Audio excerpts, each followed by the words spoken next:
Bonsoir à tous, bienvenue dans votre émission La Réunion Léla.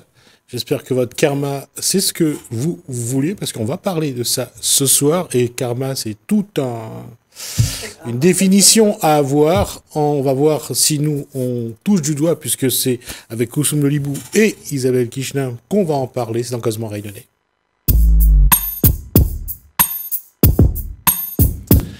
Alors, votre karma pour ce soir, ça va? Ça va. Donc, aujourd'hui, on reçoit Isabelle Kishna.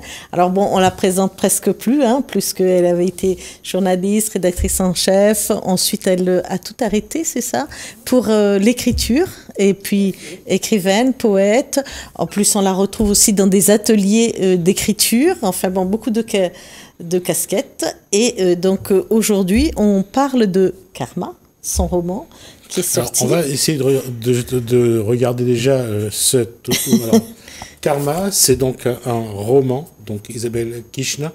Là, on définit d'abord c'est quoi le karma? C'est pas l'objectif, c'est pas le propos. Moi, je suis pas du tout théologienne ou non, juste voilà. Mais en tous les cas, pourquoi j'ai choisi ce titre à ce roman? Pour le clin d'œil à l'Inde, qui sont les origines de mon père, et puis aussi pour la notion de déterminisme qu'on peut retrouver dans le karma, dans le sens du karma qui peut être interprété comme les conséquences de nos actes d'une vie à l'autre, dans les réincarnations. Et donc, du coup, dans ce roman, j'avais aussi envie de questionner ça. Qu'est-ce qu'on se transmet comme ça, notamment dans la cellule familiale, parfois malgré nous. C'est toujours voilà. Malgré nous. La transmission, surtout dans tout ce qui est transgénérationnel, c'est toujours malgré nous. Ouais. Je vais juste dire pourquoi je rigolais lorsque j'ai dit définissez le karma. Parce que, en fait, j'aime toujours ces gens qui traversent un moment difficile, qui fait « j'ai un mauvais karma ». J'ai toujours trouvé cette phrase-là magnifique. « J'ai un mauvais karma » ou « j'ai un bon karma ». Alors que c'est pas du tout c'est pas du tout ça, mais c'est vrai que quand on dire aux gens de définir c'est quoi le karma, c'est... Voilà, la définition fait par... Oui, et puis moi, justement, moi, la valeur qui m'est la plus chère dans la vie, c'est la liberté. Donc, voilà, c'est une réflexion qu'on m'a faite étant jeune, quand je faisais état de difficultés que j'avais traversées. Et donc, c'est un des passages du livre. La personne en face me répond « Ah, le karma !» Et moi, cette phrase-là, je l'ai trouvée extrêmement violente. Et c'est vraiment un questionnement que j'ai eu pendant des années. Parce que moi, je suis convaincue que chaque individu est libre de sa vie et qu'on a toujours le choix et qu'il n'y a rien, absolument rien, qui est gravé dans le marbre, dans ce qu'on a à vivre. Voilà, c'est ma conviction. Et c'est drôle quand même, parce que j'allais dire à Isabelle Kishna, quand on regarde le parcours d'Isabelle Kishna que j'ai côtoyé dans la presse, c'est quand même un sacré parcours. C'est le parcours vers la liberté, oui. oui, c'est justement ça. C'est la mise en pratique de ce que je viens de vous dire. C'est le parcours vers la liberté et vers le choix à un moment de me détacher de mes peurs et d'oser faire ce que j'avais profondément envie de faire depuis l'enfance, c'est-à-dire écrire de la littérature. L'héritage, j'allais dire quelque part, l'héritage, mais aussi ce cadre familial, ce cadre rempli de rites, de traditions. C'est pesant. Nous, chez nous, on n'était pas du tout, puisque mon père, et c'est l'objet du livre Karma, mon père, donc de famille Malbar, a été abandonné enfant et placé dans une famille d'accueil d'instituteurs oreilles qui l'ont emmené en France hexagonale, malgré lui. C'était les prémices de ce qu'on a appelé ensuite les enfants de la Creuse. Et donc, du coup, dans Karma, je m'inspire de son histoire, des maigres éléments que j'ai trouvés dans son dossier de pupille que j'ai demandé au Conseil général. Et puis j'ai créé un personnage de fiction qui est un peu le double littéraire de mon père. Et j'ai imaginé l'histoire de ce petit garçon et ce qu'il avait pu ressentir d'être arraché à sa terre et à sa famille et son combat pour retrouver la Réunion. Donc du coup, pour répondre à votre question, mon père n'avait absolument aucune éducation religieuse réunionnaise, tout court. Et et aucune éducation de religion hindoue, donc aucun rite, rien du tout, du tout. Et puis, dans sa famille d'accueil en Bourgogne, a souhaité faire de lui un curé, et donc l'a mis au petit séminaire, et il a vraiment tout fait, et c'est un passage qui est assez drôle dans le livre, il a vraiment tout fait pour se faire virer du petit séminaire et ne pas devenir curé. Donc, il avait en plus développé une position assez anticléricale. Donc, j'ai plutôt été élevée comme ça. Et mon chemin vers une démarche plus spirituelle, je l'ai faite adulte, beaucoup plus tard. Mais non, j'ai pas du tout été élevée dans une rigidité avec des dogmes, vraiment pas. Alors, quand on regarde les deux romans, Gourmand et Karma, alors on sent quand même une écriture très proche des gens, parce que ce soit avec Mathilde ou avec votre père, vous rentrez vraiment... vous amenez ces personnages, même de fiction, à être plus que réels. J'ai envie de dire. C'est un joli compliment, mais c'est ce que je trouve, c'est vraiment ce que je trouve magique dans la littérature, que ça soit en tant que lectrice quand je lis ou quand j'écris, c'est cette capacité à amener le lecteur à se mettre à la place de l'autre. Et moi, quand j'écris, je me mets là, pour Karma, ce personnage de Lucien, donc le double littéraire de mon père, d'abord, je l'écris d'ailleurs dans le livre, je l'ai vu, ce petit garçon. Je l'ai vu un soir, je souhaitais écrire, je ne savais pas trop par quel bout prendre cette histoire. Et puis un soir, j'ai vu très brièvement une silhouette d'un petit garçon derrière la porte entrouverte de ma chambre. Alors bon, chacun fera son interprétation, soit on pourra penser que j'ai vu un fantôme ou que j'ai eu une hallucination. Voilà, moi je préfère croire que j'ai vu un fantôme, que j'ai vu mon personnage. Et donc du coup, à partir de ce moment-là, je me suis vraiment complètement mise à sa place, et je trouve que l'empathie, c'est une des qualités qui fait le plus de bien à la société dans laquelle on vit. À partir du moment où je me mets à la place de l'autre qui est en face de moi, il m'énerve déjà moins quand il est désagréable, vous voyez.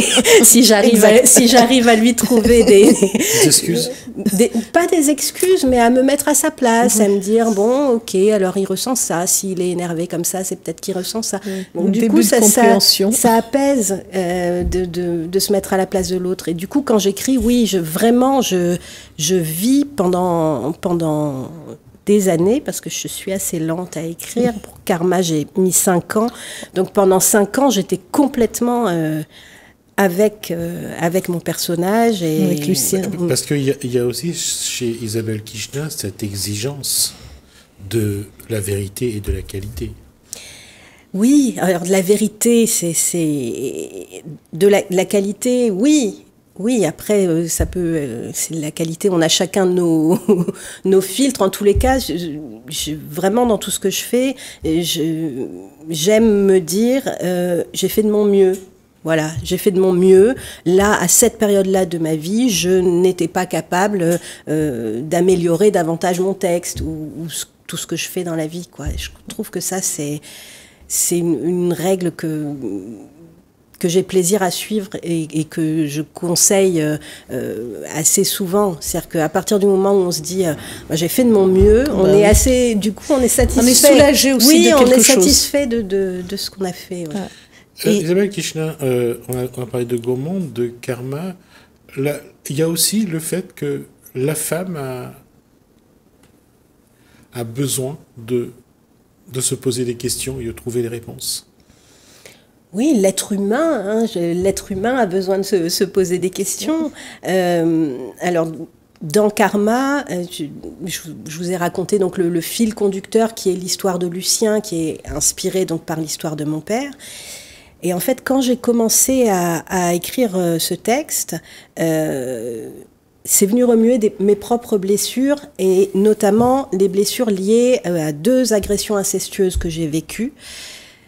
Et du coup, j'ai tenu un journal d'écriture. C'est-à-dire que j'avais sur mon ordinateur le texte, l'histoire de Lucien, et puis j'avais un carnet dans lequel j'écrivais vraiment, j'observais minutieusement tout ce que je ressentais, tous les souvenirs qui remontaient, toutes mes sensations.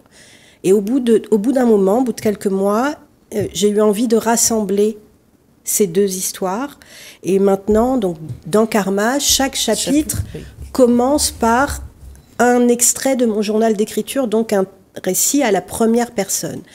Et du coup, évidemment, tout ça, c'est un questionnement. Le chemin d'écriture m'a apporté une guérison, vraiment. Quand j'ai eu fini d'écrire ce texte, j'ai senti qu'il y avait quelque chose qui s'était réparé, vraiment, voilà, à la fin, je me suis dit, ah ben, ça y est, j'ai reconnu mon père. On dit que ce sont les parents qui reconnaissent leurs enfants. Moi, j'ai eu la sensation de l'avoir reconnu, c'est-à-dire d'avoir recollé les deux parties de lui, la part admirée et aimée, et puis la part de l'agresseur à qui j'en voulais. Et tout ça, est complètement apaisé maintenant. Ouais. Et c'est peut-être pour ça aussi que dans vos ateliers d'écriture, vous aidez ces femmes-là à écrire. Bien sûr. Alors, j'ai écouté Sophie. Vous avez lu ce qu'elle avait écrit. Oui. C'est très, très touchant. Hein. C'est vraiment... Oui, c'est bouleversant et c'est vraiment ces ateliers d'écriture, j'ai appelé ça l'écriture bienveillante parce qu'on ne fait pas que écrire, c'est du coup un outil que j'ai conçu au sein duquel on fait un peu de méditation de pleine conscience, des petits exercices d'écriture, des propositions d'écriture assez simples et de la bibliothérapie créative, c'est un grand mot. Mais en fait, on fait des choses très très simples.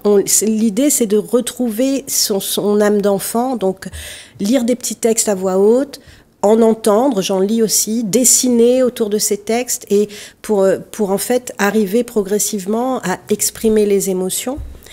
Et à la fin, donc ça dure 8 semaines, 3 heures par semaine. J'ai travaillé avec des groupes de femmes victimes de violences, c'est le texte que vous avez entendu. Sophie, Et puis là, ça fait 3 ans que je travaille pour le contrat de ville de Saint-Pierre avec des femmes en recherche d'emploi. Et à la fin, on produit un recueil de leurs textes. Donc ça, c'était le dernier que j'avais appelé Humain à temps plein. Humain à temps plein, donc voilà. C'est donc travailler avec ces femmes-là. J'allais dire, je ne sais pas, hein, je ne vais pas faire comme si je sais, mais depuis tout à l'heure, je vous écoute. On a l'impression que vous arrivez là, que ce soit pour votre père ou ces femmes-là, vous êtes venus pour réparer quelque chose. Oh, j'ai pas cette prétention-là. J'ai pas cette prétention-là. Mais vous le faites. Ben, en tous les cas, c'est pas moi qui répare, c'est elle, et moi je mets à disposition. Vous accompagnez. J'accompagne, je mets à disposition un outil, et ce dont je suis convaincue, et à La Réunion on est bien placé pour le savoir, c'est que quand on dit pas les choses, quand on les garde à l'intérieur, ça fait beaucoup de dégâts. Donc ce type, il n'y a pas que moi, hein, il y a plein d'autres... Oui, et d'autant que, je vous coupe, vous m'excusez, d'autant que dans tout ce qu'on sait aujourd'hui, on sait que toutes ces souffrances qui sont restées, là je parle des générations d'avant, qui se sont transmises ces souffrances-là, et que nous héritons de ces souffrances-là, et que d'une certaine façon nous essayons au moins de les exprimer. Vous êtes vraiment vous situez vraiment dans cette démarche. Oui, alors je sais que il y a certaines personnes qui sont agacées par ce mot parce qu'on l'utilise beaucoup ces derniers temps, mais oui, moi je considère l'écriture et la littérature comme un très bon outil de résilience. Ouais. Le fait d'accepter les choses mauvaises on peut pas les effacer quand on a vécu des épreuves, mais moi je suis toujours dans une démarche de me dire, mais qu'est-ce que je fais de ça ? Parce que le statut de victime, moi j'estime que c'est pas un statut dans lequel on reste toute une vie. On peut sortir de ce statut-là à partir du moment où on se dit, ok, j'accepte l'épreuve que j'ai vécue, mais maintenant, qu'est-ce que j'en fais ? Et quand on arrive à partir de choses très douloureuses, de les transformer pour en faire quelque chose de beau, enfin, vous verriez ces femmes, quand à la fin, elles lisent leur texte sur scène, mais c'est magnifique de voir leur transformation, c'est extraordinaire. Simplement parce qu'elles se sentent entendues, et ça je crois que ça vaut dans tous les secteurs de la vie, et aussi bien pour les hommes, pour les femmes que pour les enfants. Le fait d'avoir une oreille qui nous écoute, je crois que c'est important. Oui, parce que vous avez travaillé aussi avec les enfants précoces, hein, c'est ça? Oui, un peu. Et puis, sinon, j'anime des ateliers d'écriture plus classiques dans les écoles, de la poésie, où là, l'année dernière, j'ai accompagné des élèves à écrire un roman policier dans une école des Avirons. Je reviens à ce travail que vous faites avec ces personnes, et avec vous-même, bien sûr, parce que c'est vous qui portez. Aujourd'hui, autour de vous, je pense que votre regard a évolué. Quand on parle lien transgénérationnel, quand on parle souffrance du passé, ça vous parle, je pense également. Qu'est-ce que vous, à travers, parce que vous avez l'écriture comme, j'allais dire, un peu comme remède aussi, comme bien sûr, pour pouvoir faire ce que notre peuple réunionnais n'a pas su faire, c'est s'exprimer. Depuis le début du peuplement. Aujourd'hui, vous qui êtes arrivé à un moment, à une étape de votre vie, ça vous surprend de voir que le Réunionnais a autant de mal à s'exprimer? D'abord, je trouve que ça change, je trouve que ça évolue, que les différents mouvements sociaux ont beaucoup contribué à ça dans tous les secteurs. Voilà, il y a eu le mouvement des Gilets jaunes où ça a été une grosse prise de parole des Réunionnais, et voilà, il y avait besoin de ça, et peut-être que du coup ça a aussi engendré une plus grande écoute de la part des décideurs. C'est responsable. Voilà, et puis il y a eu tous les mouvements MeToo. Sur les réseaux sociaux, et la Réunion a été très présente dans ces mouvements-là. Il y a également ensuite eu le mouvement MeToo Inceste avec un hashtag spécifique pour la Réunion et qui continue à être grandement alimenté. Il y a beaucoup d'associations aussi qui accompagnent tout ça. Donc je pense que c'est en train de changer. Moi, je suis ravie de voir que les jeunes générations s'expriment beaucoup plus facilement que les nôtres. Et donc ça veut dire que ça avance, et vraiment c'est bien. Et je pense que ça avance aussi parce qu'il y a des historiens qui ont travaillé, il y a des écrivains, donc du coup on connaît mieux l'histoire de la Réunion. Tout ça avance. Oui. Cette connaissance de la Réunion, donc de soi, évolue, enfin dans le bon sens. Est-ce qu'il faut, vous avez parlé de résilience tout à l'heure, justement, est-ce qu'il faut qu'on apprend, mais qu'on n'essaye pas de chercher à se venger, bien sûr, mais à se guérir? Et dans la démarche, comment faire comprendre à ceux qui en ont besoin, surtout, que ce genre de travail peut amener vers une guérison, justement? Il faut qu'il y ait une volonté politique, parce que toutes ces actions-là, et que ce soit celles que je mène moi au sein de mes ateliers d'écriture bienveillante, mais il y a plein d'autres acteurs qui mènent des actions, toutes ces actions-là d'accompagnement, elles sont financées par des institutions. Donc il faut qu'il y ait une volonté. Il faut d'abord qu'il y ait une volonté politique d'accompagner la libération de la parole. Les associations, là je parle pour la situation des femmes, et particulièrement concernant l'inceste, ça ne concerne pas que les femmes. Les associations se sont beaucoup mobilisées, notamment le CEVIF, et ont obtenu que la structure qui a mené un gros travail au niveau national pour recueillir les témoignages de victimes vienne à La Réunion. Donc premier trimestre 2023, ils vont venir à La Réunion pour recueillir aussi les témoignages ici. Donc je pense que déjà ça, en parler, là, voilà, je suis là, merci de me recevoir, mais en parler aussi, je pense que c'est important. Et moi, en tous les cas, il me semble qu'on entre dans une période où l'apaisement est nécessaire. C'est-à-dire il y a eu beaucoup de luttes, il y a eu beaucoup, et voilà, je pense qu'au bout d'un moment, c'est bien de rassembler. Alors, ce que moi je vous propose, parce qu'on arrive presque à la fin de cet échange, c'est que vous reveniez avec une personne avec qui vous avez travaillé pour, à la rigueur, poursuivre cet échange. Volontiers. Et puis participer avec vous, à la rigueur, justement, à offrir des espaces d'expression, si vous voulez. On peut vous recevoir assez régulièrement pour pouvoir aborder ces éléments-là, ces thèmes-là. Ok, merci. D'accord. Une dernière question, Koulsoum? Alors, une dernière question. Isabelle Kishner, la poétesse, papier de soie, c'est aussi très fragile. Hein, la poésie. Oui. Très sensible, très fragile quand on lit un peu l'ensemble. Oui, donc, en tous les cas. Papier de soie, Isabelle Kishner, donc c'est des poèmes. Oui, ça, ce sont des poèmes. Voilà, j'en ai proposé quelques lectures dans les médiathèques. Et oui, j'avais envie de partager ça parce qu'en fait, ça a été ma première forme d'expression. J'ai commencé par écrire de la poésie à l'âge de 7-8 ans. Et donc voilà, j'ai eu envie, si vous voulez, je peux vous en lire un. Voilà. Je ne sais pas si on a le temps. C'est un hasard, mais je l'ai ouvert. À toujours à demain, c'est ce que je non, je ne vais pas lire celui-là, s'il vous plaît. Excusez-moi. Je vais vous lire. Mais vous reviendrez. De toute façon, on n'a pas encore parlé des textes qu'elle lit avec Christine Salem et le reste. Je vais vous lire celui-là, qui s'appelle Cœur Corolle. C'est un texte pour les femmes. Donner la vie, offrir magie, donner sans désir, aimer sans frémir. La vie, mystérieuse étincelle, l'envie, pulsion rebelle. Comment pourrais-tu croire ce monde trop grand pour toi, toi qui enfantes l'espoir, toi qui portes les rois?